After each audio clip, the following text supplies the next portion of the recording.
नमस्कार। श्री पोंटासा विकास मंच की इस महत्वपूर्ण प्रेस वार्ता में आप सभी पत्रकार साथियों का स्वागत और हार्दिक अभिनंदन।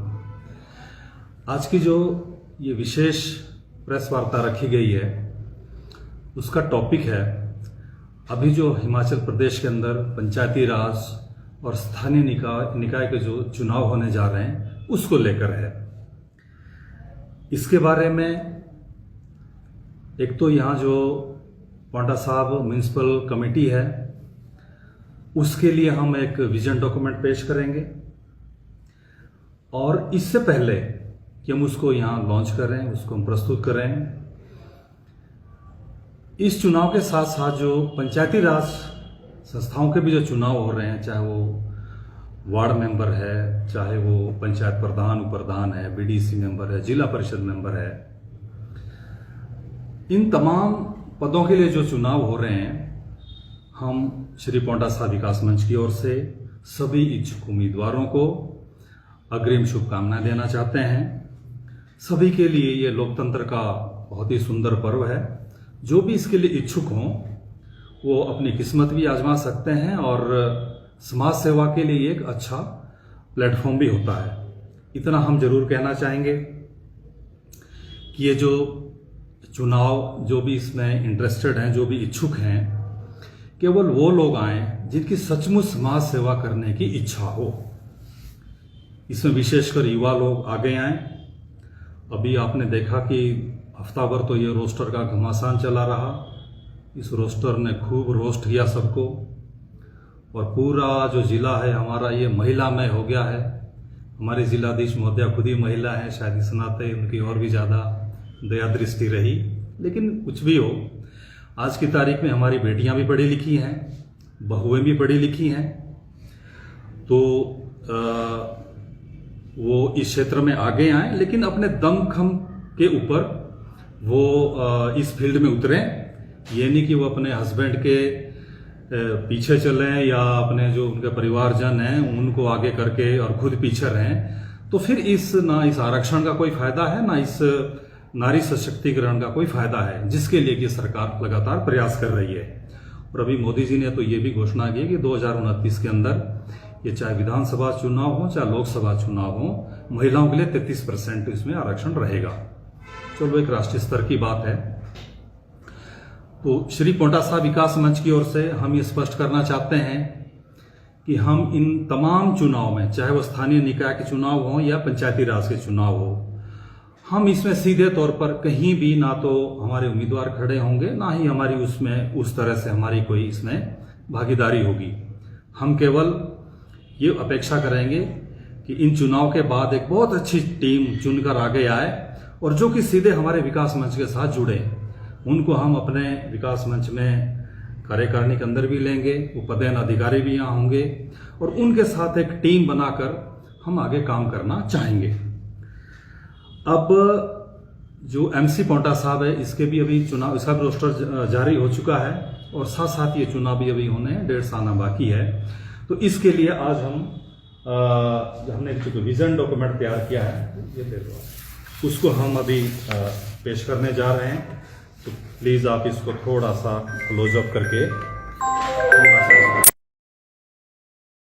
इसलिए आपको एक्सप्लेन करता हूं। बाकी तो सोशल मीडिया के थ्रू या मोबाइल के थ्रू मैं आपको ये सेंड भी कर दूंगा और सभी लोगों तक ये पहुंच भी जाएगा। मोटे तौर पर इसमें 17 पॉइंट हैं जो कि यहाँ पर जितने भी इंटरेस्टेड कैंडिडेट्स हैं एमसी के, जो काउंसलर बनने के, ये उनके लिए है। और यहाँ पर जितने भी नगरवासी हैं, जितने भी वोटर्स हैं, जब आपके पास वोट मांगने यहाँ पर कैंडिडेट्स आए तो मेरी आपसे रिक्वेस्ट है कि आप लोग ये पॉइंट्स उन सभी उम्मीदवारों के समक्ष जरूर रखें और इसके बारे में उनका क्या कहना है ये जरूर जानने का प्रयास कर रहे हैं वोट देने से पहले। तो ये मैं ब्रीफली आपको बताता हूं। सबसे पहला काम जो किसी भी म्यूनिसिपैलिटी का होना चाहिए कि शहर की सभी सड़कों और गलियों को गड्ढा मुक्त करना।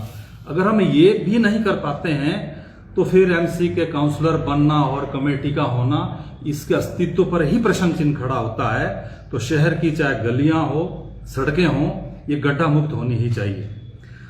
इसके साथ साथ जो ड्रेनेज, सीवरेज और जल भराव की दिक्कत है, ये हमेशा के लिए दूर हो, इस तरह का आप कमिटमेंट अपने काउंसलर से जरूर लें, जो भी कैंडिडेट उसके लिए खड़े होना चाहते हैं। इसके साथ ही शहर की जो पार्किंग ग्राउंड की जो दशा है, इसको सुधारा जाए।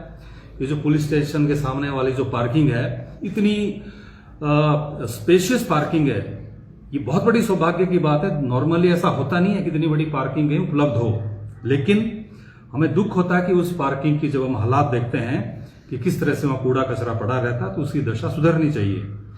एमसी पार्क का सौंदर्यकरण, यहाँ साथ ही एमसी के सामने ही पार्क है, शहर के बिल्कुल बीचों बीच है, लेकिन हमें बड़ा दुख होता है कि क्या ये एक माली भी यहाँ के लिए वो ढंग का नहीं लगा सकते हैं। उस माली को या सुपरवाइजर को मैं ये चाहूंगा कि कभी पंचकुला, चंडीगढ़ ले जाएं, वहां के पार्क दिखाएं, थोड़ी एक्सपोजर विजिट कराएं कि किस तरह से इस पार्क को सुंदर किया जा सकता है। ये काम जरूर होना चाहिए। तो जिस वार्ड में भी आता है उसके काउंसलर के लिए भी ये एजेंडा पॉइंट है। इसके अतिरिक्त हमने पीछे भी कहा था कि शहर के अंदर जो बंद पड़े नहरों का जो नेटवर्क है, उसको सड़कों में तब्दील करना। ये 2 नहरें प्रमुख शहर के बीचों बीच हैं, जो कि अब गड्ढे में तब्दील हो गई हैं। उस पर कूड़ा कचरा भर रहा है, लोग एनक्रोचमेंट कर रहे हैं, पार्किंग के लिए यूज कर रहे हैं। हम चाहते हैं उस नहर को पाइप्स उसके अंदर डाले जाएं, जिसमें कि ड्रेनेज का सिस्टम हो, कल दिन कोई और केबलिंग करनी हो, सारी प्रोविजनिंग करके उसको फिर ढक के और चौड़ी चौड़ी उसके अंदर जो सड़कें वो क्रिएट हो सकती हैं। ये काम जरूर करना चाहिए। इसके अलावा यहाँ पर एक मुद्रिका बस की बड़ी जरूरत है शहर के अंदर और आसपास की पंचायतों के लिए, जिसमें कि रामपुर घाट, विश्वकर्मा चौक से लेकर बद्रीपुर, गोंदपुर, निहालगढ़, हरिपुर, टोहाना से फिर रामपुर घाट सर्किट के लिए 10 रुपए टिकट वाली एसी इलेक्ट्रिक बसें चलाई जाएं, मुद्रिका बसें, जो दिन भर चलती रहें, क्लॉकवाइज भी और एंटी क्लॉकवाइज भी। ये हमारा एक एजेंडा है। इसके अलावा जो डिग्री कॉलेज के सामने नहीं, इसके एक पॉइंट और है कि शहर के अंदर जितनी भी देजी साहिबा ट्रस्ट की जमीनें हैं जो कि लावारिस पड़ी हैं, जहां पर कि नशेड़ियों का राज है, या वहां कूड़ा करकट पड़ा है या झाड़ियां उगी हैं, उनको, उन सभी जमीनों को उस पर सुंदर सुंदर पार्क बनाए जाएं, डेवलप किए जाएं। क्योंकि मैं देखता हूं लोगों को यहाँ पर कहीं भी मॉर्निंग वॉक, इवनिंग वॉक के लिए कहीं जगह ही नहीं है, तो सारी जमीन जो है वो पार्कों के अंदर तब्दील की जा सकती है, की जानी चाहिए। इसके अलावा श्री गुरु गोविंद सिंह डिग्री कॉलेज के सामने 3 बीघा 7